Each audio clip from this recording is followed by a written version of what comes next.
Kita semua berkumpul kini di pusat misi SVD di Tanah Nujalale ini pada pagi hari ini. Hati kita terjalin dalam satu alunan lagu, syukur padamu Tuhan, atas segala karya agung yang boleh dialami melalui Serikat Sabda Allah. Hari ini Serikat Sabda Allah genap berusia 145 tahun. Sebuah berkas rumah minum bar desa di desa Tegeren, Belanda dibeli, kemudian disulap menjadi sebuah rumah misi oleh Bapak Arnoldus Jansen. Dipakai sebagai rumah pertama untuk pembentukan semangat misi demi melanjutkan karya keselamatan Tuhan.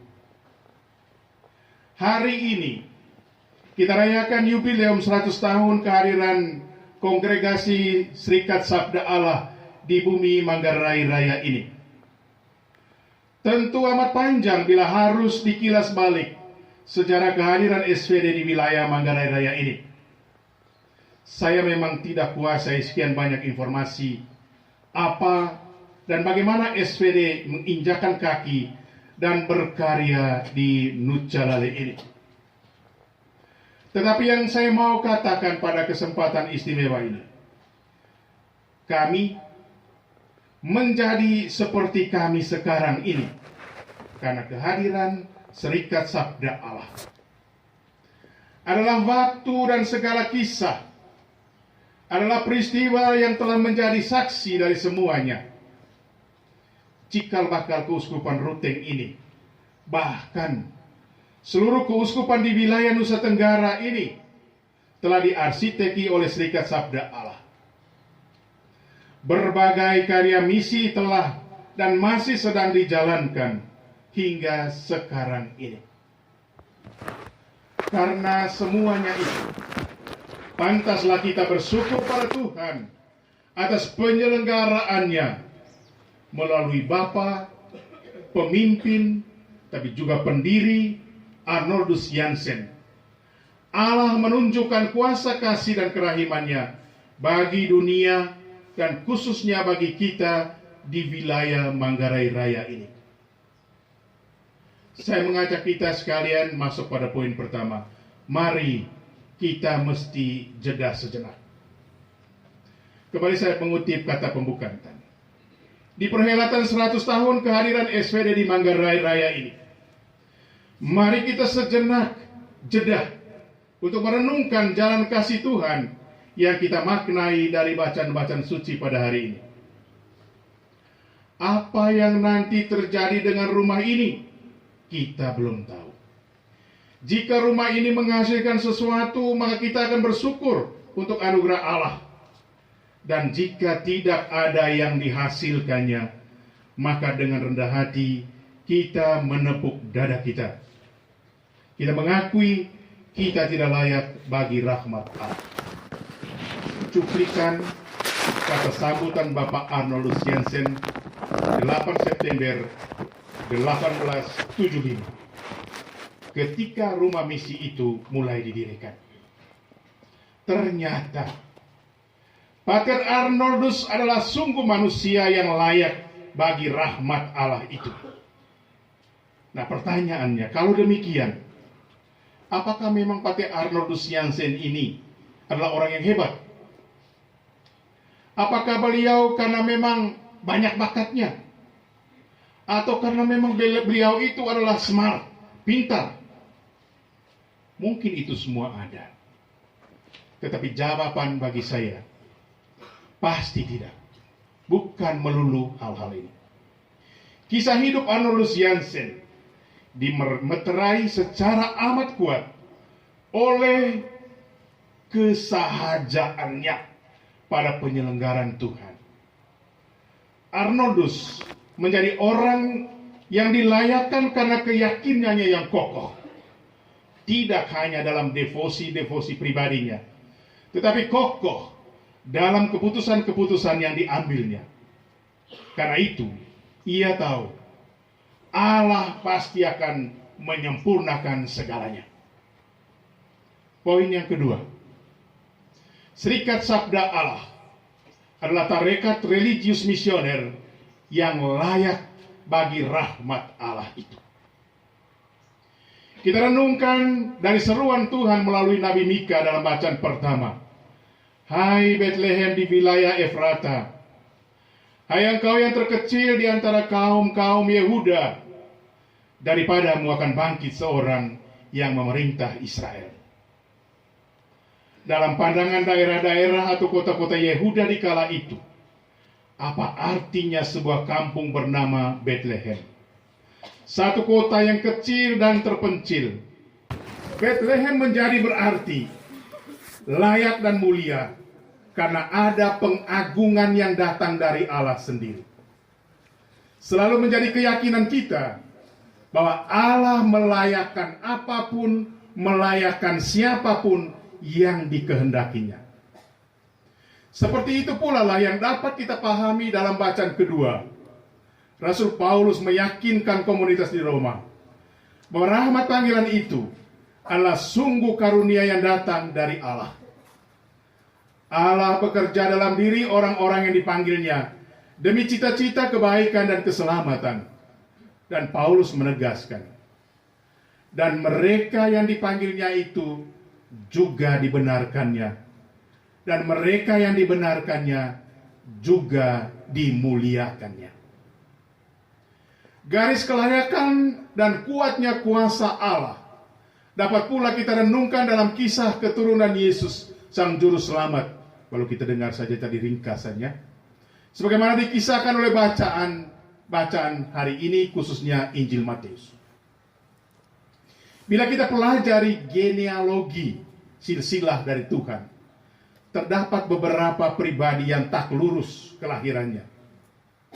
Kita tahu misalnya Raja Salomo putra Daud adalah hasil cinta satu malam Raja Daud dengan Batseba istri Uria, panglimanya sendiri. Bukankah Yusuf ada dalam tekanan ketika mengetahui bahwa Maria tunangannya mengandung sebelum mereka hidup sebagai suami istri? Akan tetapi, di garis rahmat dan di garis kuasa Allah, apa yang mustahil dipikirkan manusia, semuanya menjadi satu kepastian yang menyelamatkan. Dan karena itu, dari kehidupannya, kita juga yakini Bapak Arnoldus Jansen sebagai orang yang layak bagi karunia Allah itu. Ia layak menerima rahmat sebesar itu. Tak cuma Serikat Sabda Allah yang didirikannya pada tanggal 8 September 1875. Ia malah mendirikan SSPS tanggal 8 Desember 1889. Dan kemudian SSSP Penyembah Abadi pada tanggal 8 Desember 1896. Balau saya yakin, tentu Arnoldus Jansen sebagai manusia juga memiliki keterbatasan-keterbatasannya. Sejauh yang saya baca dalam komunitas perdana SVD di Style, ada penelisikan yang tajam, ada perselisihan yang tajam antara Bapak Arnold Jansen dengan rekan-rekan imam yang lain. Sebut sebagai contoh Pater Bill, Pater Richard, dan Pater Ansya, yang mengkritik Pater Arnoldus Jansen yang mereka anggap terlalu keras dalam prinsip-prinsip dan menjaga aturan rumah. Akan tetapi, yang dianggap terbatas dan lemah itu, justru dia itulah yang dilayakkan oleh Allah demi karya-karya besar melanjutkan misi keselamatan Tuhan. Poin yang ketiga, mari pertahankanlah jati diri, pertahankanlah status, identitas dari karunia kelayakan itu. Serikat Sabda Allah Ruteng sebagai pelanjut dan salah satu warisan unggul demi karya misi Tuhan yang diretas oleh Santo Arnoldus Jansen, tetap terpanggil untuk menjaga karunia kelayakan itu. Hanya dengan cara ini, Serikat Sabda Allah Ruteng akan tetap tangguh dalam menghayati karakter serius, religius dan misionernya, secara khusus di wilayah Manggarai Raya ini. Saya tidak bermaksud memberikan refleksi menukik, apalagi arahan mendetail bagaimana sepatutnya Serikat Sabda Allah di Ruteng mesti berkiprah setelah 100 tahun yang telah dihayati secara amat luar biasa ini.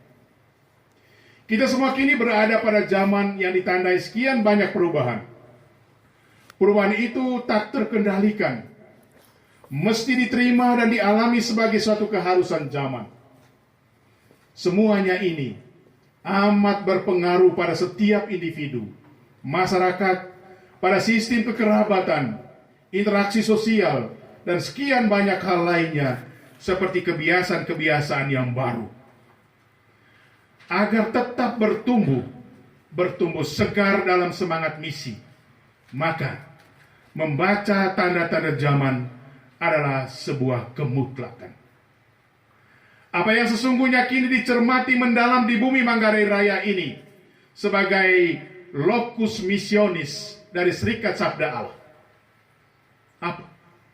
Dengan demikian komitmen misi Serikat Sabda Allah akan selalu tepat sasar dan tak pernah salah arah. Dengan itu pula, orientasi karya Serikat Sabda Allah yang bernafaskan pada kitab suci sesuai dengan namanya Serikat Sabda Allah, pada cinta alam dan lingkungan hidup, GPIC, Bapak Pater Simon yang ada di sini, dan juga pada penanaman semangat atau api misi tetap bercitra atau berdampak pada kehidupan masyarakat, pada kehidupan umat, keluarga-keluarga, KBG-KBG, stasi-stasi, paroki-paroki, dan keuskupan Ruteng secara keseluruhan. Tentu terutama kami berharap bahwa karunia yang layak itu dilahirkan melalui pengabdian penuh kasih bagi umat melalui para anggota Serikat Sabda Allah, khususnya yang berkarya di paroki-paroki. Sejak tiba pertama di tahun 1920 hingga pada kepemimpinan para provinsial ini, kita semua yakin para saudara kita terkasih ini, semua anggota Serikat Sabda Allah yang berpesta pada hari ini, telah mengalami suka dan duka, telah mengalami harapan dan kecemasan, mengalami peluang dan tantangan. Antara banyaknya tanda tanya sangat mungkin, juga ada sekian banyak tanda kepastian yang melegakan. Ada shadow, bayang-bayang, tapi ada juga light, ada cahaya. Kami semua yang hadir dalam perayaan jubileum tetap berharap dan berdoa agar barisan anggota Serikat Sabda Allah Ruteng, secara khusus yang berkarya di keuskupan ini, tetap bersemangat dalam api dan cahaya perutusan religius misionernya.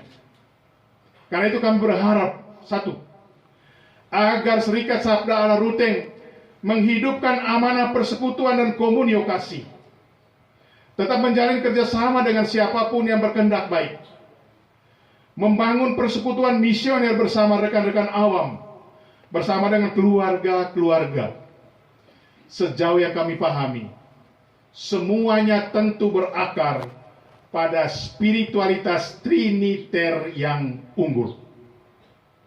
Dua, diinspirasi oleh luhurnya citra inkarnasi ini, semoga Serikat Sabda Allah Ruteng tetap berjuang mencintai alam dan lingkungan, pun tetap belajar mengakrabi budaya Manggarai, mampu menjalin dialog yang hangat dengan siapapun dan dengan institusi manapun demi satu bonum comune atau kebaikan bersama, agar Serikat Sabda Allah Ruteng mampu menerobos setiap sekat-sekat kehidupan yang memisahkan. Saya yakin spirit inkarnasi itu pula lah yang membuat gereja keuskupan Ruteng ini dapat bertumbuh dengan luar biasa hingga sekarang ini. Saya sendiri belum tahu ada berapa jumlah misionaris SPS, SSPS, SVD yang berasal dari Manggarai Raya ini yang kini berada di tempat-tempat lain seperti misalnya di luar negeri. Saya tidak ada catatannya. Ada pula sekian banyak tokoh-tokoh awam yang luar biasa dan unggul dalam berbakti demi bangsa dan gereja akibat encounter, perjumpaan misioner dengan para anggota Serikat Sabda Allah di bumi Lucalale ini. Syukur kepada Allah dan mulialah hati para anggota Serikat Sabda Allah yang mampu bertahan membaktikan diri sepenuhnya bagi kita di Manggarai Raya ini. Memang tak baguslah untuk menghitung-hitung jasa dan segala kebaikan Tuhan melalui tarekat ini. Kita cuma bisa bersyukur dan mendoakan mereka semua, terutama bagi para misionaris yang telah berpulang ke haribaan sangkaliknya. Kita berdoa agar Serikat Sabda Allah tetap unggul dan layak dalam namanya Serikat Sabda Allah. Serikat yang menghayati dan menghidupi Sabda Allah. Saya membaca dari buku Konstitusi SPD, semacam buku pedoman hidup bagi anggota SPD, pada nomor 107. Dr. David saya baca. Bunyinya begini. Tugas kita yang paling utama adalah mewartakan Sabda Allah. Dan akhirnya kita juga berdoa agar dalam semangat kasih Kristus yang mendesak kita, seperti yang ditulis oleh Rasul Paulus kepada jemaat di Korintus, para saudara kita Serikat Sabda Allah ini tetap hidup dalam kasih persaudaraan, tetap saling memandang di antara mereka sebagai pribadi-pribadi, atau dalam sapaan umum sebagai konfrater yang layak untuk anugerah panggilan yang luhur. Lihatlah satu sama lain sebagai konfrater yang layak di mata Allah. Kehidupan bersama kaum religius yang unggul tidak saja berguna bagi kehidupan ke dalam komunitas atau tarekat, tetapi juga amat berguna sebagai satu kesaksian hidup dan harapan bagi partner-partner kerja dan dialog, dan terutama bagi masyarakat dan bagi gereja lokal Manggarai ini. Profisiat Dirgahayu Serikat Sabda Allah di tahun ke-145 dan 100 tahun mengabdi di gereja lokal Manggarai. Selamat berpesta untuk kita semua, terutama para jubilaris, Brother Yakobus Gosi, Pater Yos Balamakin, dan Pater Franz Pora. Selamat berpesta di hadapan terang sabda dan Roh pemberi rahmat.